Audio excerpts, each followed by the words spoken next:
ہر بات جو تھی وہ وطن عزیز، پاکستان، محب وطن، اور ہم اینٹی کرپشن ہیں، کرائم ختم کر دیں گے، سائبر کرائم، ٹک ٹاکرز، یوٹیوبرز اور یہ جو بھی الٹے سیدھے کام چل رہے ہیں اس کو روکیں گے. جگہ جگہ جا کے وہ ڈنکی کی چوٹ پہ کہتا ہوتا تھا کہ ڈکی جو ہے ایک بہت بڑا مجرم ہے، بہت بڑا بے شرم شخص ہے، اور ڈکی جیسے جتنے بھی یوٹیوبرز ہیں ان کو میں باہر سے بھی لے آؤں گا، ان کو میں عبرت کا نشان بنا دوں گا. آخر اس پورے معاملے کے پیچھے کیا کہانی تھی؟ اس کے لیے آپ کو ایک FIR جو ہے وہ پڑھ کے سنائیں گے. اس سے پہلے آپ کو یہ بتاتے ہیں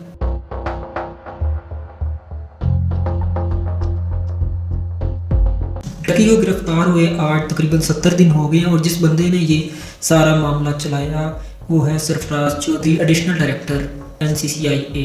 کہ NCCI نے بڑے بڑے یوٹیوبرز کو ہاتھ اس لیے صاف کیا تھا کہ وہاں سے موٹی رقم ملتی ہے، عام بندے سے پیسے کافی نکلتے ہیں. یوٹیوبر ہے، سوشل انفلوئنسر ہے، تو اس سوشل میڈیا سے کافی اچھی رقم کما رہے ہوتے ہیں. تو ان یوٹیوبرز کو عبرت کا نشانہ اس لیے بنایا گیا کیونکہ یہاں سے پیسے زیادہ ملتے ہیں. بے شک انہوں نے کوئی غلطی کی ہے، ان کی سزا ان کو بے شک ملنی چاہیے، 100% ملنی چاہیے، لیکن جتنی سزا جس بندے کو مل رہی ہے اس کا گناہ بھی اتنا ہی ہونا چاہیے، اس کی نوعیت دیکھی جاتی ہے. تو انہوں نے پوری عمر کی اس کی جمع پونجی لے لینا، یا اس کو ملک کا سب سے بڑا مجرم ٹھہرا دینا، یا اس کو ساری جمع پونجی اکٹھے کر کے اپنے پاس رکھنا، یا سرکاری خزانے میں جمع کروا دینا، تو یہ غیر آئینی اور غیر قانونی ہے میری نظر میں. ایڈیشنل IG سرفراز چودھری، جس کے آپ نے انٹرویو دیکھے، بے تحاشا انٹرویو کر رہا تھا، ہر بات وہ یہی کرتا تھا کہ وطن عزیز ہے، ریاست پاکستان ہے. بذریعہ دیکھنے میں یہی لگتا تھا کہ شاید انقلاب آ گیا کوئی اور بہت اچھا کام ہو رہا ہے اور انشاءاللہ اب چیزیں بہتر ہو جائیں گی. لیکن وہ کہتا تھا کہ ہمارے قومی ہیرو جو ہیں وہ منصور علی خان ہے، ارشد جاوید اقبال ہے، اس طرح کا کوئی نام ہے، اور وہی اس کے ہیرو تھے کیونکہ وہ اس کے انٹرویوز کر رہے تھے. اب عوام کنفیوز تھی کہ کیا ہو رہا ہے. وہ کہتا تھا میں ڈکی کو باہر سے لے آؤں گا، ڈکی کو نہیں جو باقی یوٹیوبر ہیں اس کی طرح سے ان کو باہر سے اٹھا لاؤں گا، ان کو عبرت کا نشانہ بنا دوں گا، اسی بڑیاں پڑھنا ہے گیا، اسی اور بھی پڑھنا ہے. وہ ناک ٹیڑھا کر کے بڑا ہی عجیب طریقے سے جگہ جگہ انٹرویوز کر رہے تھے. تو لوگ یہ بھی کہہ رہے تھے کہ ملٹری انٹیلیجنس نے پکڑا سرفراز چودھری کو. تو کچھ دن پہلے کافی ویڈیوز بھی لوگوں نے اپلوڈ کی کہ ایک ایڈوکیٹ کی ویڈیو میں دیکھ رہا تھا کہ وہ کہہ رہا تھا کہ ملٹری انٹیلیجنس کے پاس سول ڈپارٹمنٹ کے لیے کوئی اختیار نہیں ہے انٹل کہ کوئی معاملہ جو ہے وہ نیشنل سیکیورٹی کا نہ ہو، کوئی دہشت گردی کا نہ ہو. مطلب ایسے سوشل ایشوز اور یہ یوٹیوبرز اور ٹک ٹاکرز اس طرح کے ایشوز کے اندر ملٹری نہیں انوالو ہوتی. ملٹری کے لیے پاس بہت ہائی لیول کا ہے، انہوں نے انٹرنیشنل لیول پہ ہماری سیکیورٹی کو دیکھنا ہے، وہ اس طرح کے معاملات کے اندر نہیں پڑتی. تو FIA نے اب ایک مقدمہ درج کیا ہے عروب جتوئی کی مدعیت میں، اینٹی کرپشن کے سرکل کے اندر جو ہے یہ مقدمہ درج کیا گیا ہے، اور اس میں 36/2025. اور اس مقدمے کے اندر جو مدعیہ ہے وہ عروب جتوئی ہے، یعنی ڈکی کی مسز، ڈکی کی جو وائف ہے. مقدمہ کیا درج کیا گیا ہے میں آپ کو پڑھ کے سنا دیتا ہوں. FIR ہمارے ساتھ موجود ہے، آتے ہیں. وہ ہے 36/2025. مقدمہ کیا درج کیا ہے میں آپ کو بتاتا ہوں. جناب علی گزارش ہے کہ دوران انکوائری 219/2025 تھانہ یہ دفتر جناب director operation cyber crime investigation agency Gulberg Lahore آیا ہوں. حسب ضابطہ بازد اندراج روز رامچہ تھانہ NCCI لاہور دریافت پایا گیا ہے کہ NCCI لاہور نے کارروائی کرتے ہوئے ایک ملزم سعد الرحمان عرف ڈکی بھائی جو کہ مدعیہ کا خاوند ہے اس کو حسب ضابطہ گرفتار کیا اور تفتیش الزام علی انکوائری بذریعہ تفتیش ریاض اسسٹنٹ ڈائریکٹر کے حوالے ہوئی.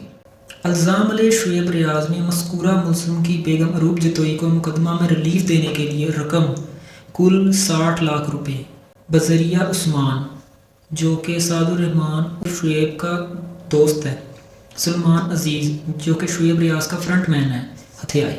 یعنی سعد الرحمان کا دوست عثمان ہے اور شعیب ریاض کا جو کہ اسسٹنٹ ڈائریکٹر تھا اس کا جو فرنٹ مین ہے سلیمان، ان دونوں کے کوآرڈینیشن سے 60 لاکھ روپیہ ہتھایا گیا. اس کے بعد بذریعہ شہباز جو کہ شعیب ریاض کا فرنٹ مین ہے اور ملزم کے وکیل چودھری عثمان کے ساتھ باہم ساز باز ہو کے بٹورے.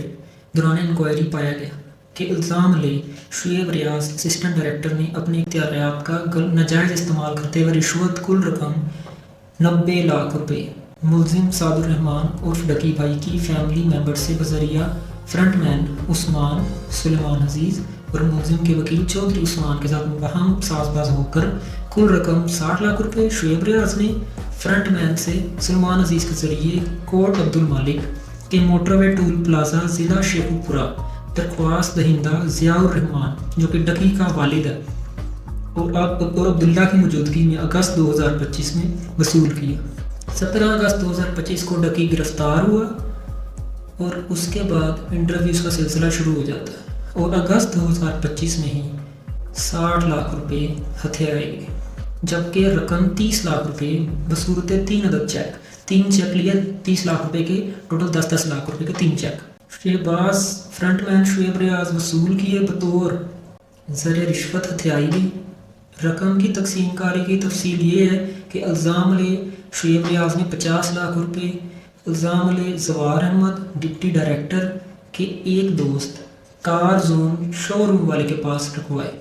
اب یہ کار زون والا کون ہے اس کو ذرا آپ دیکھ لیجئے گا، ریسرچ کر لیجئے گا۔ کس نے رکھوائے؟ شعیب ریاض نے رکھوائے۔ کس کے لیے رکھوائے؟ زوار احمد ڈپٹی ڈائریکٹر کے ایک دوست کے ذریعے رکھوائے۔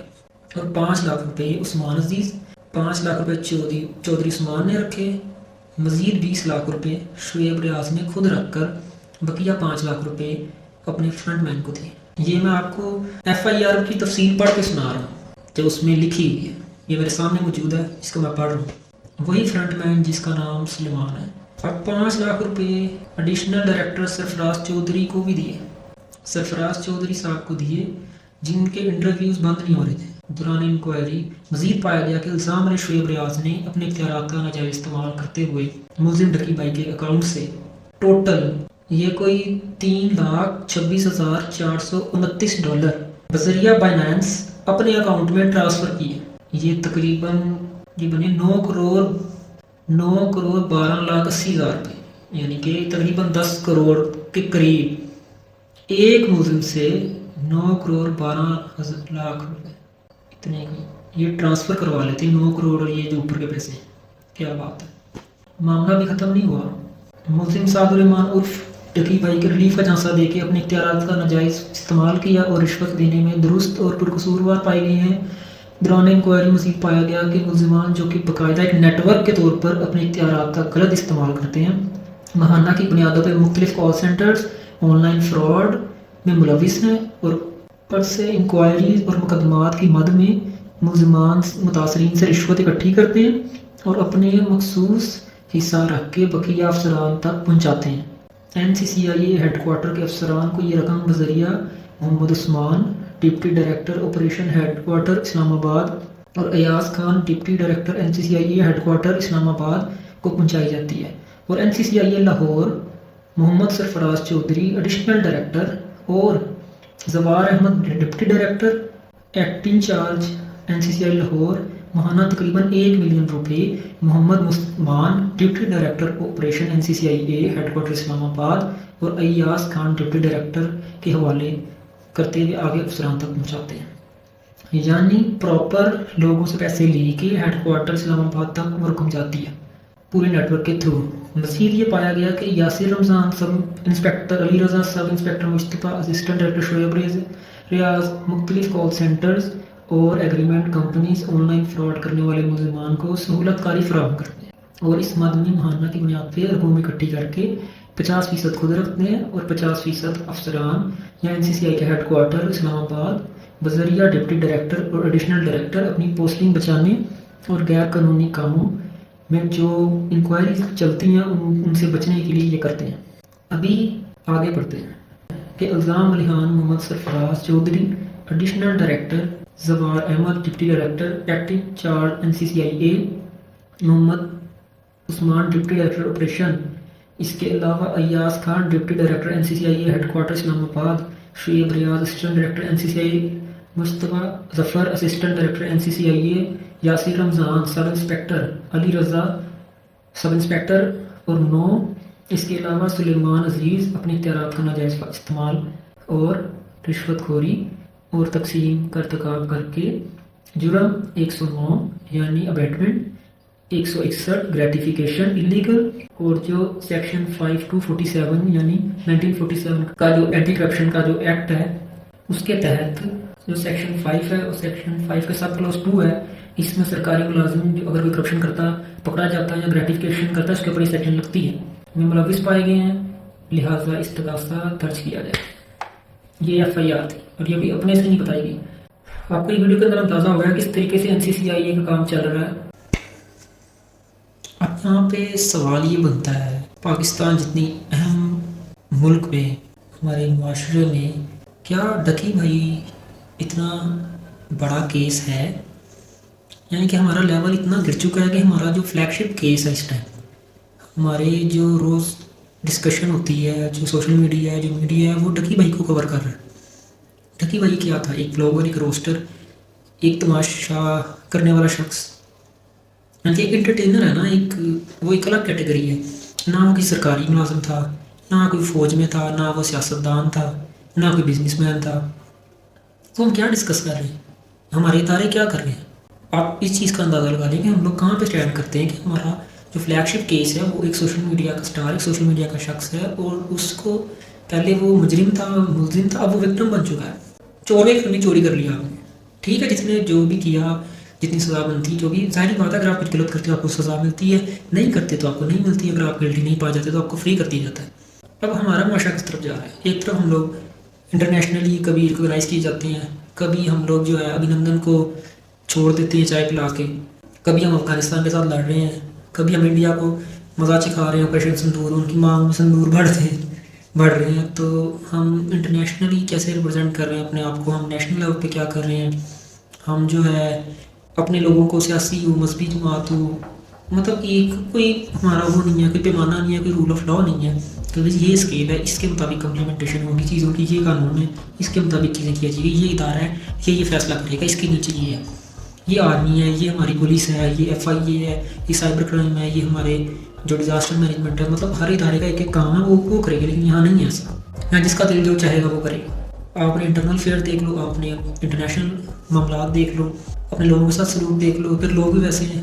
اب ریسنٹلی جو واقعات ہوئے ہیں، ٹھیک ہے، کتنے لوگ اس میں مر گئے ہیں، کچھ غائب ہیں، کسی کا پتہ نہیں. پھر کرائسس، پچھلی حکومت کے ساتھ کیا کرائسس رہے تھے، اس حکومت کے ساتھ کیا کرائسس ہیں، آنے والی کے ساتھ پتہ نہیں کیا ہوگا. بٹ ہم لوگوں کو کیا کرنا پڑے گا؟ پہلے مجرم، پہلے ملزم، پھر مجرم ہے یا نہیں ہے، پھر اس کا وکٹم، یعنی کہ کوئی پوچھنے والا نہیں ہے. ڈکی بھائی پہ یہ کیس لایا جا رہا تھا کہ اس نے منی لانڈرنگ کی، تو آپ نے کیا کیا؟ اور جب وہ یہ سب کچھ کر رہا تھا تب کوئی لا نہیں تھا اس کے اوپر، یا اس کو دیکھنے والا، یا جو کیمرہ ہے، یا کیا جو بھی ادارہ ہے اس سے پرٹیکولر ریلیٹڈ ہے، جو چیزیں ہم کو دکھاتے ہیں، جو PSL میں دکھایا جا رہا تھا، یعنی کہ وہ سب ریلیف میں ہے نا، ان کو کوئی ایشو نہیں تھا اس سے اس ٹائم پہ، یا تھا بھی تو مینشن نہیں کیا. اس کے بعد آپ نے اس کو پکڑ لیا، ٹھیک ہے، آپ نے ایک شخص کو پکڑ لیا ہے، آپ باقیوں میں بھی فردر کاروائی کریں گے، اٹس اوکے، آپ کریں. اب وہ وکٹم بن چکا ہے.